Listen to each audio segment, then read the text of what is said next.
जैसा कि मैंने घोषणा यहाँ किया था चुनाव के बाद गांधी आश्रम पर, मैंने बात कही थी कि बिहार नवनिर्माण को लेकर हर प्रखंड में एक बड़े स्तर का कार्यक्रम हम लोग शुरू करेंगे। उससे पहले जन स्वराज के संगठन को फिर से पुनर्गठित करने के लिए, मजबूत करने के लिए हर ज़िले में मैं 1 या 2 दिन बिता रहा हूँ, ताकि साथियों से मुलाकात हो सके और जो जन स्वराज से लोग जुड़े हुए रहे हैं उनसे सलाह मशवरा किया जा सके कि जो बिहार नवनिर्माण का अभियान हम लोग शुरू करने वाले हैं जून से, उसमें कैसे आगे बढ़ा जाए, जन स्वराज के संगठन को कैसे मजबूत किया जाए और किन साथी की क्या भूमिका होगी, इसी पर बातचीत के लिए यहाँ बैठे हुए हैं। यहाँ बगहा में एक मुद्दा गरमाया हुआ सर, बेलवनिया पुल को लेकर, उस पर क्या जन स्वराज कोई काम करेगा? नहीं, अभी हम लोग की जानकारी में बात लाई गई है, उसको देखते हैं, लोगों से मिलेंगे, संगठन के साथी भी उस पर विचार करेंगे। बिहार में कोई भी ऐसा मुद्दा है जो कि जन सरोकार का है, जहाँ पर लोगों को बहुत तकलीफ है या दिक्कत है या सरकार नहीं सुन रही है, तो जन स्वराज को तो जनता ने मैंडेट ही वही दिया है।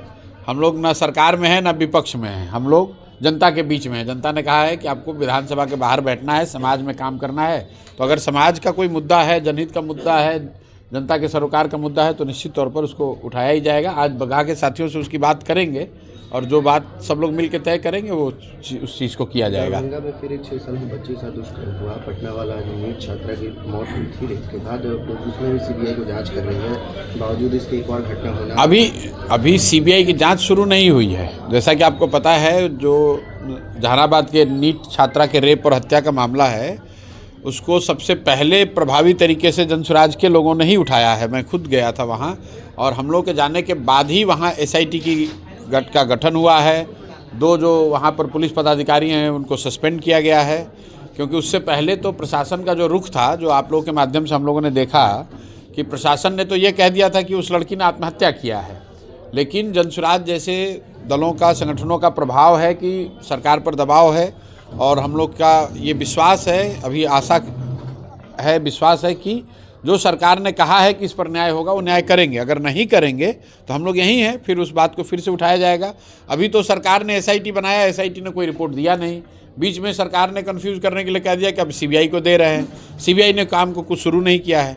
तो अगर हम लोग अभी कुछ कहेंगे तो सरकार, ये पता ही नहीं कि उस केस का जाँच कौन कर रहा है।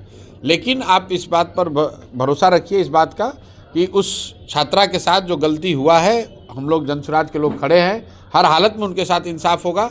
सरकार का जो रवैया है वो टालने का, देरी करने का या लोगों को बचाने का है, जन स्वराज उसको देख रहा है। हम लोग अपनी पूरी ताकत से, जो सच है उस सच के हिसाब से लोगों पर कार्रवाई होनी चाहिए। अभी सिर्फ 2 पुलिस पदाधिकारियों पर कार्रवाई हुई है। असली दोषी जो है, जिसने उस छात्रा के साथ दुष्कर्म किया है या जो लोग भी उसमें शामिल हैं, उन पर कार्रवाई होकर ही रहेगी। नहीं होगी तो जन स्वराज उनके साथ खड़ा रहेगा, उनकी आवाज़ बनकर बात उठाएगा। हमारी जानकारी नहीं है कि किस मुद्दे में गिरफ्तार हुए हैं, ये उनके और कोर्ट का और सरकार के बीच का मामला है। अब भैया केस कितना भी पुराना हो, अगर आपने गलती किया है तो आप पर कार्रवाई होगी ही होगी। क्या लग रहा है आपके इस अभियान में जनता साथ देगी, क्योंकि बिहार विधानसभा चुनाव में जनता का समर्थन? भाई, जनता साथ देगी कि नहीं देगी ये तो जनता को तय करना है। हम लोग जनता के साथ खड़े हैं, हम लोग जनता के मुद्दों पर खड़े हैं। अगर जनता के मुद्दों की बात नहीं हुई होती तो आज बिहार के बुजुर्गों को, विकलांगों को, विधवाओं को 1100 रुपया कहाँ से मिल रहा होता? आपको 125 यूनिट फ्री बिजली कहाँ मिलती? 10,000 रुपया चुनाव के दौरान आपको कभी कहाँ मिलता था? तो अगर जन स्वराज जैसा संगठन मजबूती से जनता की बात को उठा रहा है तो उसका फ़ायदा जन स्वराज को हो या ना हो, जनता को तो उसका फ़ायदा है ही। आज अगर कोई दुर्घटना हो रही है, आज आपके पुल का ये मामला है, तो आपके पास क्या विकल्प है? आप जनता के पास एक ही विकल्प है कि जन स्वराज के पास चलो। जन स्वराज के लोग अगर बात उठाएंगे तो सरकार सुनेगी। तो जो अगर सरकार को, जिसको जनता ने जिताया है, वो तो भ्रष्टाचार तो ख़त्म नहीं हुआ।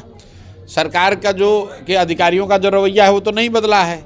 अधिकारियों का जो जंगल राज चल रहा था, भ्रष्टाचार जो दमन है वो तो चल रहा है। बेतिया राज जमीन का अधिनियम जो आया, अधिग्रहण का, कल होके अगर उस पर कार्रवाई होने लगे तो जन स्वराज को छोड़कर दूसरा कोई बचाने वाला नहीं है। तो हम लोग तो जनता के साथ हैं, जनता को तय करना है कि उनको किसके साथ रहना है।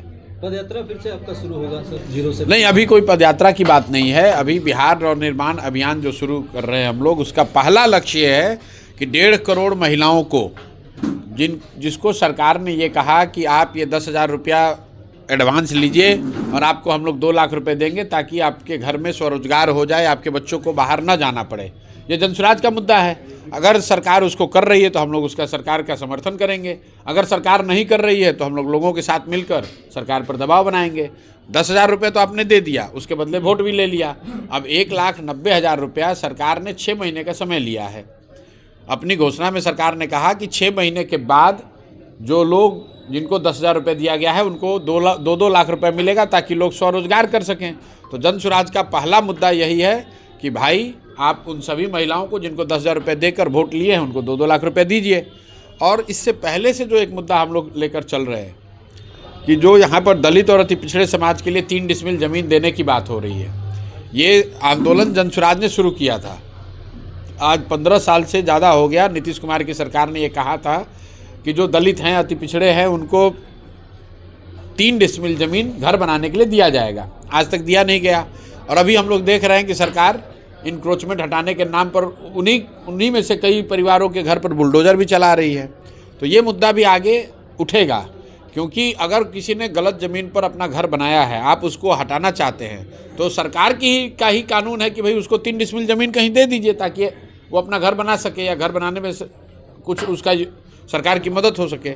आप किसी का घर ऐसे जाकर तोड़िएगा जो 10 साल से 20 साल से 30 साल से रह रहा है, तो वो गलत है। ये 2 बड़े मुद्दे हैं। इसके अलावा जो हम लोग का मुख्य मुद्दा है वो है पलायन का। तो बिहार नवनिर्माण अभियान का जब शुरू होगा, पलायन तो तब रुकेगा जब घर घर रोजगार होगा।